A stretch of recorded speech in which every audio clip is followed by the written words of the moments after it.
तैयार होगा और उस विकल्प के लिए भारत हमेशा तैयार है।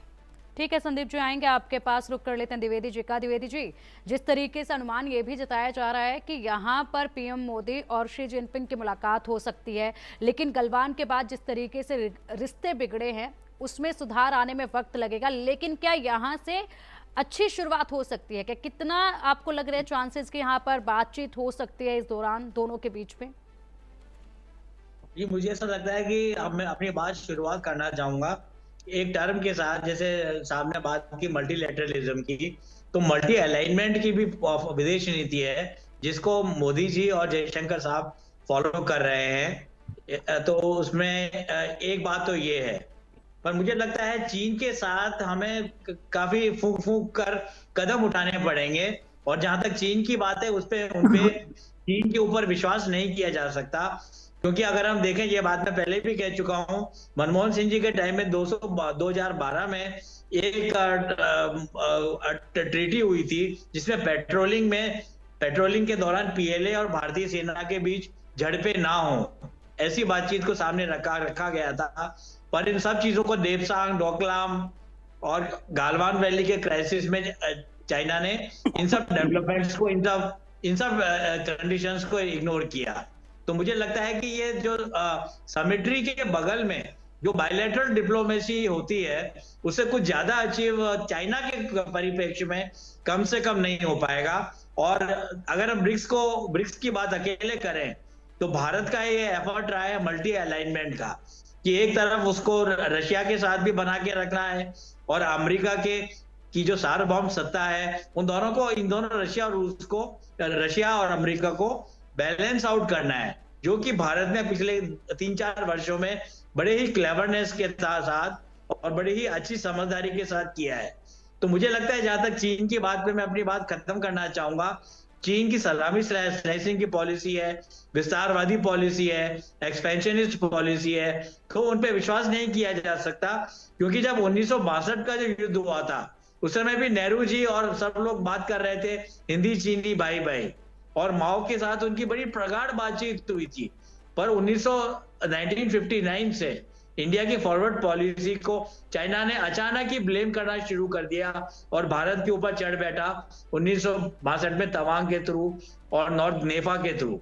तो मुझे लगता है कि वैसे घटनाक्रम तो कुछ नहीं होते हैं, नहीं होने वाले हैं, पर फिर भी चीन के साथ जो हमारी बातचीत है वो पिछले 2-3 सालों से चल रही है, और उसके कोई खास कॉन्सिक्वेंसेस, खास स्ट्रेटेजिक रिजल्ट अभी सामने चलकर नहीं आए हैं। बस इतना जरूर हुआ है कि पेट्रोलिंग पे पैक्ट हुआ है और डेप्सांग और डोकलाम पे भी समझदारी से बातचीत की गई है कि पेट्रोलिंग के दौरान झड़पें ना हो। पर मुझे लगता है ये समिट्री जो इसके जो कोर प्रोटोगोनिस्ट है वो पुतिन है और मोदी जी और शी जिनपिंग नहीं है। क्योंकि ये जो समिट्री आगे बढ़ के ये शो करेगी कि किस प्रकार से विकासशील देश विकसित राष्ट्रों के साथ से आगे बढ़ना चाहते हैं। और मैं अपनी बात यहीं पर खत्म करूंगा। बड़ी मुख्य बात है, जब जयशंकर साहब गए थे यूएनजीए में 27-28 सितंबर को, तो उन्होंने एक टर्म यूज किया था, पुशबैक। उन्होंने कहा था कि हम सालों से देख रहे हैं कि जो इंटरनेशनल ऑर्गेनाइजेशंस हैं, जो संस्थान हैं ग्लोबल गवर्नेंस की, तो वो उनमें साउथ को रिप्रेजेंटेशन इतना नहीं मिल पाता है और नॉर्थ की डोमिनेंस रहती है। मतलब फर्स्ट वर्ल्ड की डोमिनेंस रहती है और थर्ड वर्ल्ड की बातचीत कम हो पाती है, रिप्रेजेंटेशन कम होता है। पर अभी भी अगर वैसी ही श्रेणी चलती रहे, वैसे ही घटनाक्रम चलते रहे, तो एक तरीके का पुशबैक होगा जो चीन, रशिया, भारत और जो ब्रिक्स के नेता के रूप में जो राष्ट्र आए हैं वो करेंगे। एक तरीके से बड़ी तरक्की से और बड़े क्रोध से जयशंकर साहब ने ग्रेनाइट के बैकग्राउंड पे यूनाइटेड नेशन जनरल असेंबली में इस बात को बड़े ही प्रखर और पुरजोर रूप से कहा था। तो इसी परिप्रेक्ष्य में हमको मोदी जी की विजिट देखनी चाहिए और मोदी जी और शी जिनपिंग की बातचीत को भी देखना चाहिए। बिल्कुल द्विवेदी जी, और इसी पर अब संदीप जी की भी प्रतिक्रिया जान लेते हैं। संदीप जी, जिस तरीके से एलएसी पर अब समझौता हो गया है। भारत और चीन पहले वाली स्थिति में आ गए हैं एलएसी पर, और ये ठीक ब्रिक्स सम्मेलन में शामिल होने से पहले हुआ है। अगर यहाँ पर पूरी तरह से नजरें जो टिकी हुई हैं वो इस चीज पर भी टिकी हुई हैं कि गलवान पर जिस तरीके से दोनों के बीच में तनाव चल रहा था, उसके बाद यहाँ पर कुछ ये तनाव खत्म होता नजर आ सकता है। क्या कुछ आपकी राय है इस पर? क्या वाकई में ऐसा हो सकता है? क्योंकि अभी चीन की तरफ से भी किसी तरीके से कोई प्रतिक्रिया सामने नहीं आई है कि वार्ता कुछ हो सकती है। देखिए, आपने बहुत सही कहा कि ब्रिक्स के जस्ट पहले जिस प्रकार से एलएसी पर नॉर्मलाइजेशन की बात हो रही है कि दोनों अपनी सेना को बैक करेंगे, तो एक तरह से आप ये कह सकते हैं कि जब मल्टीलेटरल ऑर्गेनाइजेशन जहां पर इंडिया और चाइना मेंबर होते हैं और उस मेंबर पर एक कोशिश होती है कि जब इस प्लेटफॉर्म पर दोनों कंट्री आए और जो उसके अपने पॉलिटिकल स्टैंड ऑफ है तो डिफ्यूज करने की कोशिश होती है। बात हमने एससीओ में भी देखी है कि वहां पर भी हमने ये कोशिश किया है कि इंडिया चाइना बहुत इंपॉर्टेंट प्लेयर एससीओ में है। ब्रिक्स में हमने देखा कि दोनों बहुत इंपॉर्टेंट प्लेयर हैं।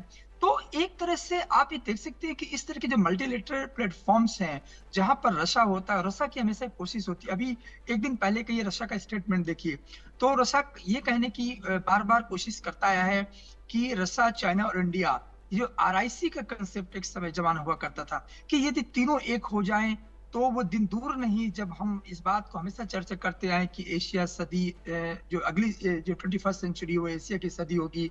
तो उस सदी में सचमुच यदि चाइना और इंडिया यदि रूस होते हैं तो डेफिनेटली एक मैंने जो बोला था भी कि ये नॉन वेस्टर्न ऑर्डर का जो कंसेप्ट है ये एक्चुअलाइज हो सकता है।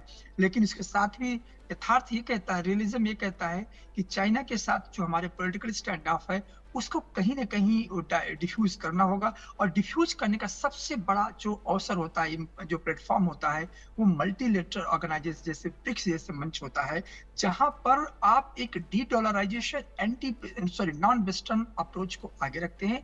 और वर्ल्ड बैंक और जो आईएमएफ जैसे जो संस्थाएं हैं जहां पर पूरी तरीके से एक तरह से आप कह सकते हैं कि it has been used as a weapon of geopolitics, तो वो ना हो उसके लिए ये कोशिश है कि पहले भारत अपने पड़ोस के साथ, स्पेशली चाइना के साथ, जो टेंशन है वो डिफ्यूज करे। और इस तरीके की बात है कि दोनों देश की सेनाएं वापस हो रही हैं, टेंशन कम हो रहे हैं, तो ये अपने आप में बहुत बड़ा स्टेप होगा। और इस स्टेप में रशिया का बहुत बड़ा योगदान होगा, क्योंकि रशिया यदि चीन के साथ नो लिमिट्स पार्टनरशिप है तो भारत के साथ एक नेचुरल एलाई है।